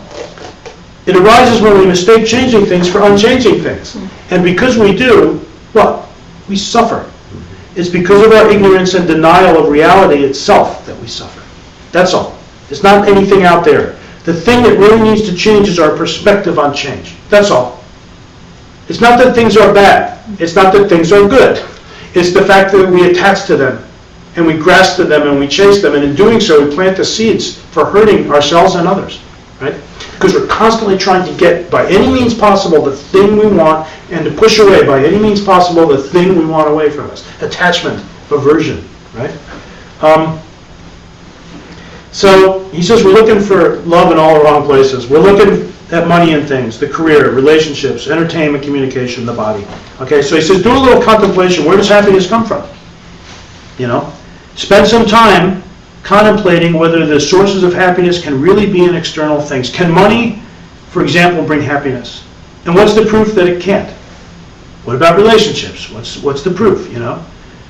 Can another person really make you happy or unhappy for that matter? Review especially, he says, the spheres of life you value the most, whether it be your house, your family, whatever. And think really carefully, is there something in it? Is it radiating some quality from itself? Again, to have things is very nice, and then to be able to share them is very nice too. Things themselves aren't a problem. Having money is a good thing. If you don't look at it as a thing that's going to get you out, right? It's good. Money's useful too. You can help others with money. And you can have enough comfort to be able to get yourself on your feet to help other people. So transforming the future. First of all, doubt and faith. Okay? We will never put forth effort to change unless we have faith in the method. So you have to develop some faith in the fact that karma and emptiness work. The fact that there is a worldview that you can help. The fact that you really believe that you can do it. He says when we speak of faith, we need not automatically affix the adjective blind in front of it. The Sanskrit term is shraddha, which really means the confidence or trust that comes from arriving at a conclusion. I love that. It's the confidence that you've logically thought it out. You've done the math. You've meditated on it. You've said, this makes sense to me. This is all the Buddha ever asked. He says, please don't follow me because I said something. Test it. Just meditate on it. You should never meditate, on what you think you're supposed to be meditating on. You go to a class, they say, well, I'm supposed to think this, and so now I'm going to meditate that that's what I think. Meditate on whether you believe it or not. Beat it up, and then come at it. And does it hold up? Does it hold up to your scrutiny? If it does, okay, it might have some merit. If it doesn't, then find out what is going on. You should be doing this all the time. So that's what he means by faith. C.S. Lewis says, it's the art of holding on to things your reason has once accepted in spite of your changing moods. Right? Yeah. Faith, therefore, is not the opposite of reason, he says. Lama Maru. It is the opposite of what we might call lazy doubt. The unwillingness to wrestle intellectually, emotionally, and spiritually with the thorny questions of life. And I know all you people in this room are wrestlers, grapplers. So we don't have to, go over that. While faith then is an antidote to one kind of doubt, another kind of doubt is thus the necessary correlate to faith itself. Freedom from suffering and the attainment of true happiness cannot come from the passive acceptance of the status quo. It is doubt that impedes us to start questioning, that impels us rather, to start questioning what we have hitherto blindly accepted. Right? And it is that questioning and rational inquiry that leads to conviction, a reasoned faith that frees us from ignorance and complacency. So you have to question. You have to, like they said, like if it was an old coin with a trader, bite it. Does it bend? Is it fake? Scratch it. Put it in the fire. See what its properties are. Okay? So how do we do it? How do we, and then also, how do we, and also, by living by a code, and a code that has to do with karma and causality, we can also stop being so superstitious. See, we can stop being superstitious. To me, that was always such a great benefit. I don't have to be superstitious anymore. I can work the causal mechanism and not the whatever mechanism. Okay. We know karma simply is what? We know that karma is what goes around comes around in its most simple essence, in a sense. Simply, karma is certain. Your actions are definite. Okay, right? Causes and results have a common connection. The result must be similar to the cause. Right? That's one. You plant an apple seed, you get an apple tree. You don't get an avocado tree. You don't have to be superstitious. Right? Different causal factors can condition how it grows and what happens, but without the primary cause, you won't get the effect. If you don't put the apple seed in, you're not going to get an apple tree. 2, karma grows, good or bad. Like the oak tree, the result will be greater than the action. Small acorn, big oak tree. Good and bad. Good and bad. So you can also have faith that none of your good actions with the right mindfulness and motivation are not significant. They are. Everything you do counts. Everything you do, it really, and if you dedicate it, if you go to bed every night and replay everything that you did and dedicate it to your progress, it won't be lost. It won't be lost. Next, there can be no effect without a cause. I always call this one, don't do the crime, don't do the time. Right? So if you don't put the causes into place, you won't get the effect. Right? That's the thing about, so when someone's in your face, if you don't get back in their face, you're not going to be planting the seed to experience that person. You're going to let that karma kind of modulate out, let the frequency just go. There can be no cause without an effect. If you do create the cause, though, the consequence must occur. And we talked about there. So I wrote, with these rules in mind, these are some cliff notes for karma. If you want to make something, make sure. If you want something, make sure someone else gets it first. Okay. If you want something, Try to help someone else get it. If you don't want something done to you, never do it to others. Okay? If you don't want it to happen, if you want to keep something, give it away. Or at least share it. At least share it. Okay? This one sounds really illogical, this last one, right? Well, if I can give it away, I don't have it. And that's why I wanted it. That doesn't make any sense. Master Shantideva says, if I give this, then what will I have left to consume? He says, this is the selfish thinking of demons. If I consume this, what will I have left to give? Oh, no, he says, I'm sorry. If I give this, what will I have left to consume? This is the selfish thinking of demons. If I consume this, what will I have left to give? This is the selfless thinking of the gods. Sorry, I mangled that. So the 3 laws for controlling the future, all right? Want something? Give it away. If you don't want something done to you, never do it to others, right? And the third one is, if you want to keep something, give it away or at least share it. It's not only nice or godlike to give away what we have, it's actually the only way to keep what we value in our lives. In a world of constant change, we cannot retain things by grasping to them. Rather, we have to work in the system. We have to keep things by keeping them in circulation. Just like the monetary system. Got to keep the money in circulation. Okay? This means having an ethical code. And you all know what it is. You're all practicing some form of it. You know the 10, you know, actions of body, speech of mind, you know, not killing, not harming, respecting others' relationships, you know, telling the truth, you know, not taking partners who are not yours, speak in ways that bring people together, right? Don't have ill will, don't speak divisively in ways that bring people apart, right? Having a proper worldview, you know, all those things. You know, I had a whole breakdown of that, but you know it. Okay.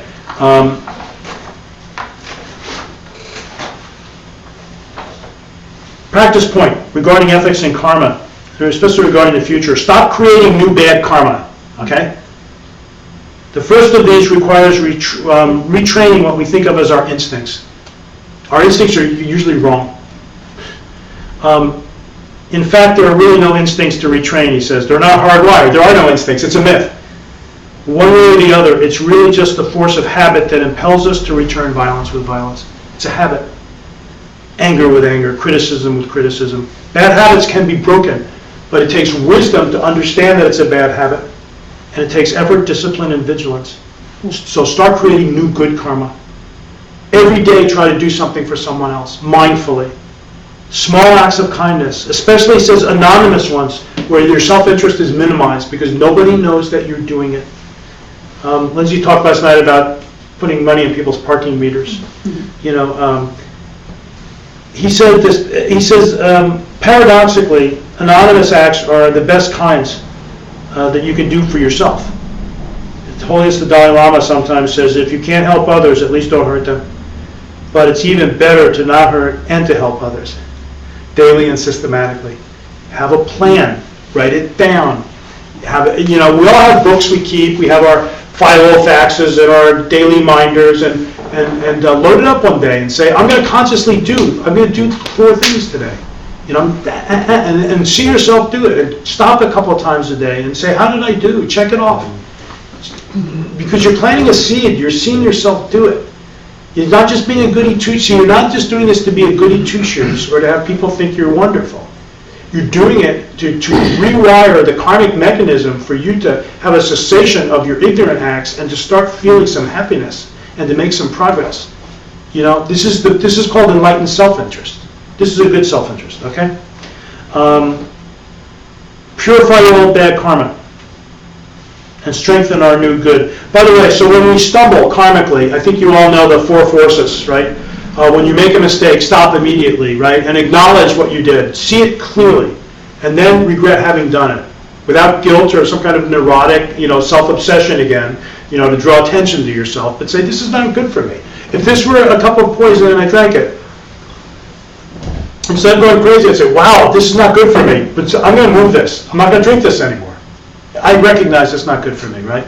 So restrain yourself from doing the act that you saw, right? For a certain amount of time that you think you can keep. And then lastly, do something to make up for it. Some kind of antidote, right? A make-up activity. So you all know that one. And that's a way it doesn't remove the seed, but it can stunt it and nullify it, right? That's a way to purify your karma. So lastly, go with the flow, relaxing into the present, okay? Being here and now happily no matter what.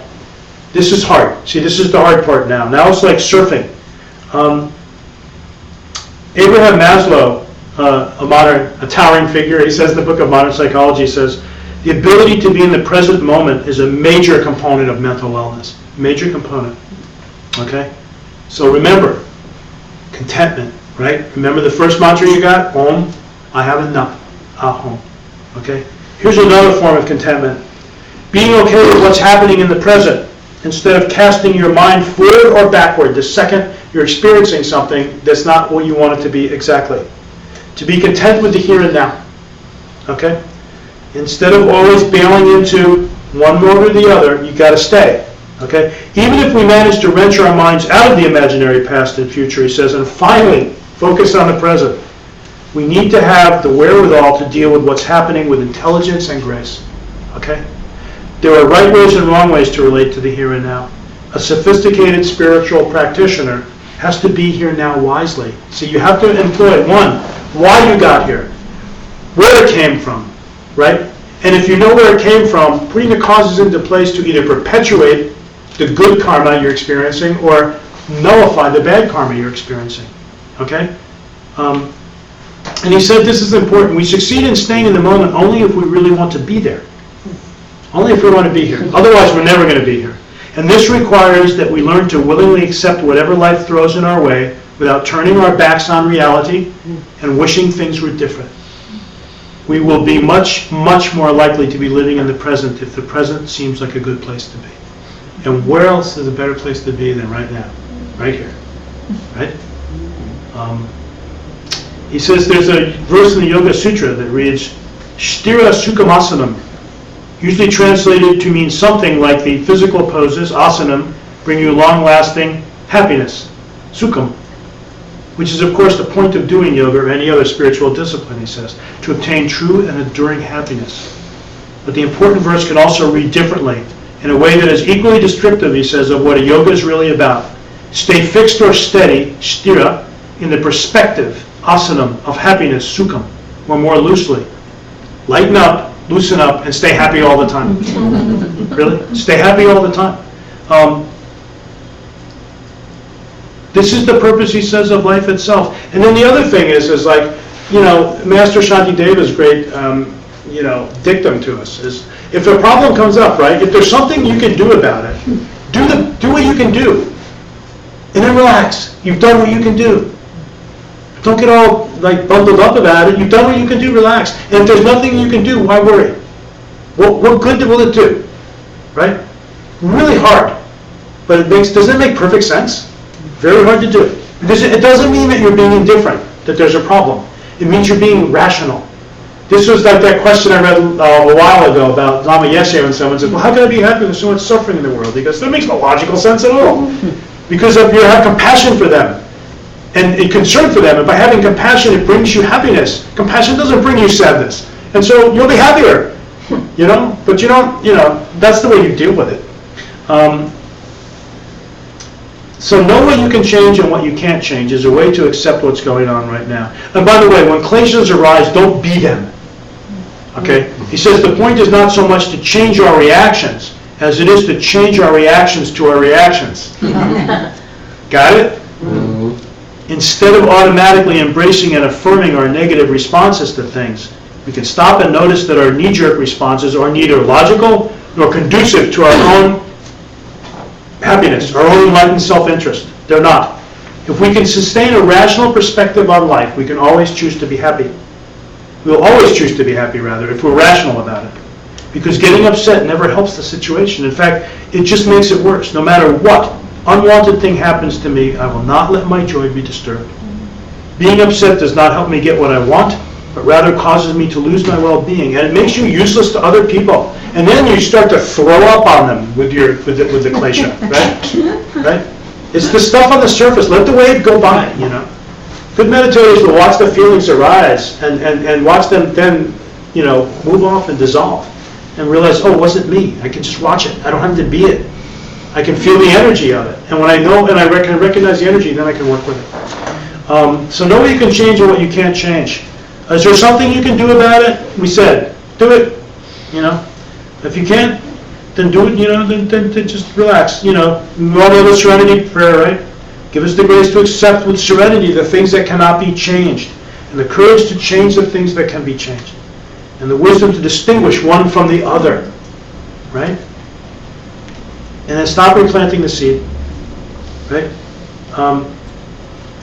The question that immediately arises is, which is which?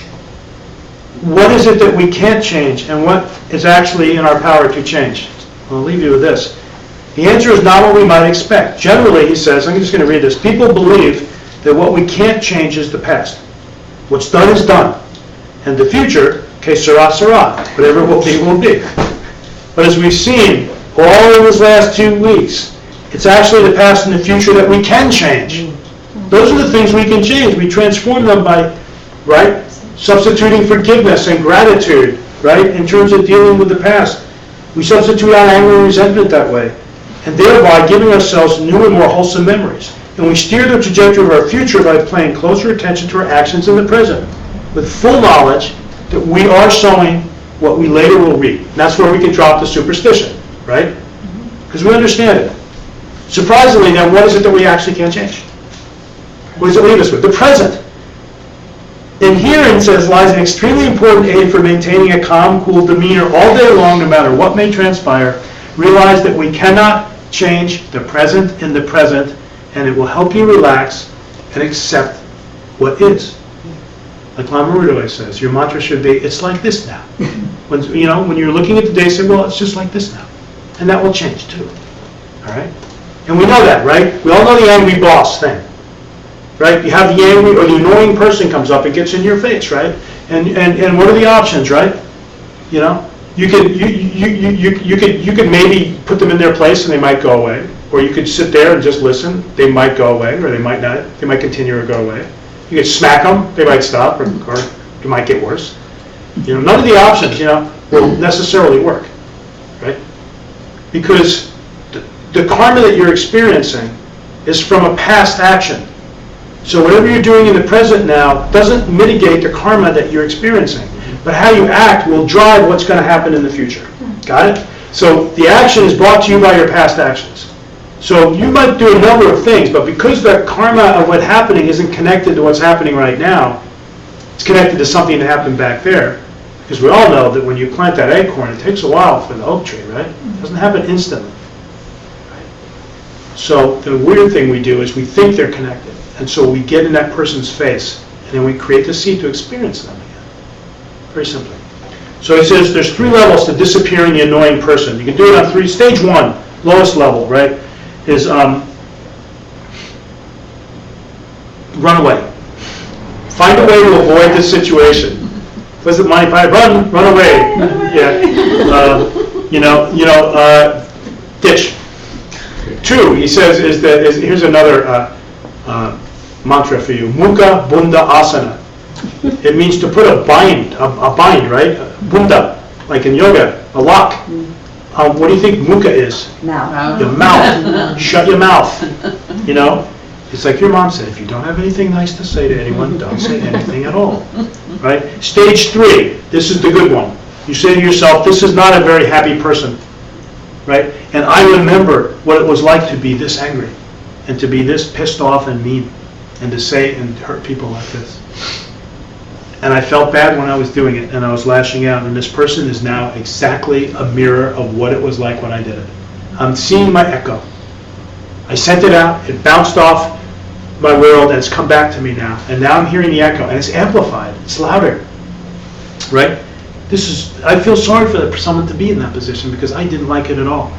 I wonder what I could do here, he says, to help me make this person happier.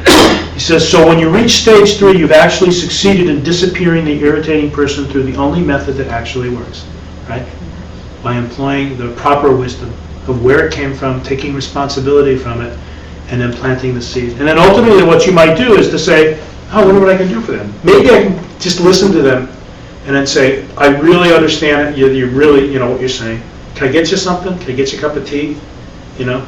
I'm sorry if I've done anything to upset you. You know, I really heard what you were saying. Whatever, you know. But what you do is not in thinking that somehow you're pushing the plant that flowered back in the ground. You're driving the next one and what it's going to look like, right? Okay. So, presto changeo, he says, lastly, how to instantly transform problems. Okay? Reinterpret them. Everything is an opportunity. Okay, you have a problem, it's an opportunity, right here and now. Because where did the problem come from? You. So it's an opportunity to figure out how to stop replanting that thing. How to put the causes into place to stop it. Everything is a growth experience now, is a growth opportunity. Okay? He says, this is perhaps the most important of all the methods for transforming a problem into something positive and spiritually helpful. Every misfortune that befalls us can be an opportunity to reflect upon the fact that others have always been suffering like this. Then, see the problem as a lesson about karma. Do a little detective work. Where did it come from? What would be a correlation for something like this? It's fun. If I'm experiencing this, what would be the connector that I can do? And then I can see if that is the correlation, because then I can put causes into place about that. And I can specifically work on that specific thing and like a laser start to eradicate it. Laser in on it and just shrivel it up into nothing. Okay? See the problem as pointing to something we need to fix. Okay? And lastly, you know, start unwiring your buttons that way. Because it need not be a problem at all. Someone pushing your buttons isn't a problem if we don't have the buttons. How can people push them? The button pushers in our lives are not problems, they're teachers. Thank you for being so annoying. I thought I was a tolerant person, but you showed me I'm not. I need to work on my patience. Thank you.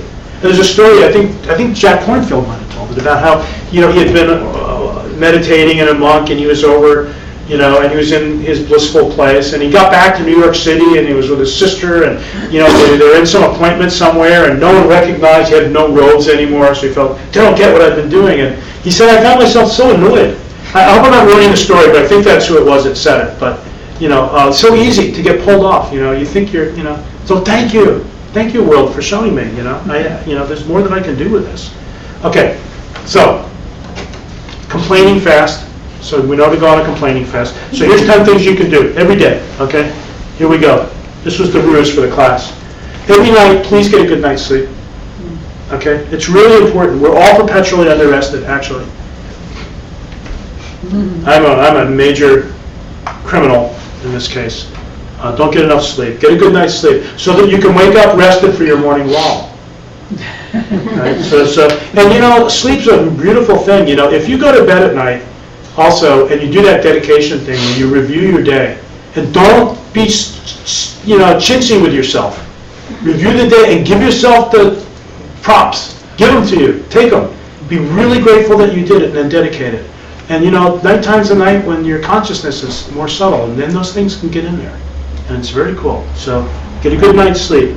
In the morning, don't fly out of bed. Do your law. Okay. Lama Root says try to not have an alarm clock. It's hard in our day and age, you know. But try not to have one. I find that actually I don't need one. I always wake up before I need to. Almost always, because there's a part of me that's waking up inside. Okay. Every morning, then when you get up, take 5 minutes. You don't have to take it 45 minutes or an hour. If you have a practice like that, awesome, and you have the time. 5 minutes and do a little meditation. Okay, do a mindfulness meditation, or meditate on your perfect world and what you want it to look like. You know, there's a lot of great teachers of meditation here. Many of you already have a practice. Do a little meditation every day. I also say if you're at work, take a 10-minute break in the afternoon. Close your door, shut your eyes, do a little meditation. Okay. Keep track of your ethics all day long. Leading a life that will let you be calm, that will let you not have to worry. Where you can look yourself in the mirror every night when you go to bed and say, I did my best, and I really have a code and I'm trying to keep it. Right? Again, you all have that, and so you know what to do. But follow at least the 10, right? Every day, do something for someone else. Okay, so get a good night's sleep. When you wake up, do the law. Meditate.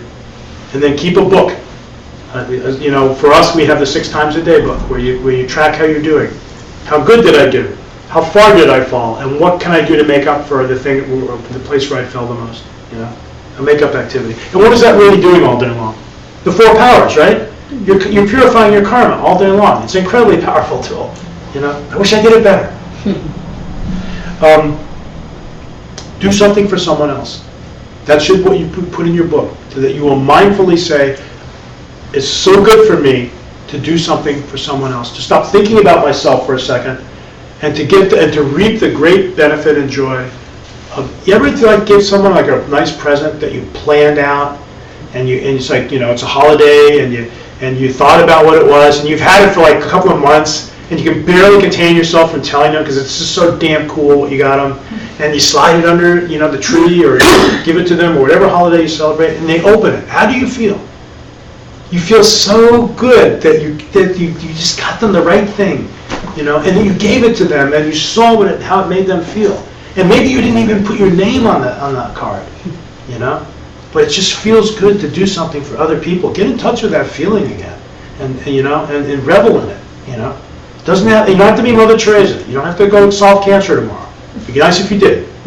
But you know, because whenever we put these expectations that we can't do, and then we feel we failed, you know. So mindfully do something sweet for somebody. It'll become a habit. Every day do some form of physical exercise. Your body is a temple. You have to take care of it as part of your enlightenment machine. You need it. So yoga or Tai Chi or, you know, something that you find meaningful. But have some kind of movement, and do it with the right attitude, and it'll be fine. It'll work. I'm doing this so that I can take care of myself, so that I can feel better, so that I can help other people. Okay? And then at the end of the day, again, close your eyes and think about what you want your perfect world to look like. What does it look like? We can't sit here and just like imagine something's going to flop in that we cause. We have no idea what it looks like or feels like.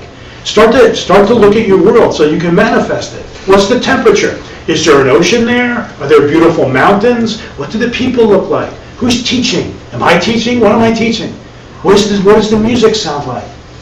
Can I feel the breeze? You know, this is an incredibly powerful way to start to build your pure land, your paradise of enlightenment, right? And then do some type of study. Spiritual, something meaningful and important. It doesn't have to be a specific type of text, but something that's inspirational, that helps you on your spiritual quest. And then this is a really good one. My wife and I actually only got this like down this year, where we called people and said, no, we're not teaching today. No, we're not calling you on the phone today. Take a day off, 1 day a week. Return to the Sabbath day. Take a day off. Unplug the phone. Don't answer the emails.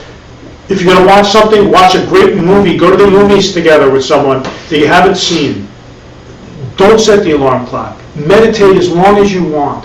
Do your practice with take a beautiful walk. As long as it's on your terms, see, it could be anything you want to do that just is relaxing and happy. But please, please, please, please make a contract to do it. And people will learn pretty quick you're not available that day. And you'll be a much better person for it. Okay, 1 day out of 7 is barely putting up a fight, by the way. You know, and if you can take a retreat, you should take a retreat once in a while, a real retreat. But at least take 1 day off a week.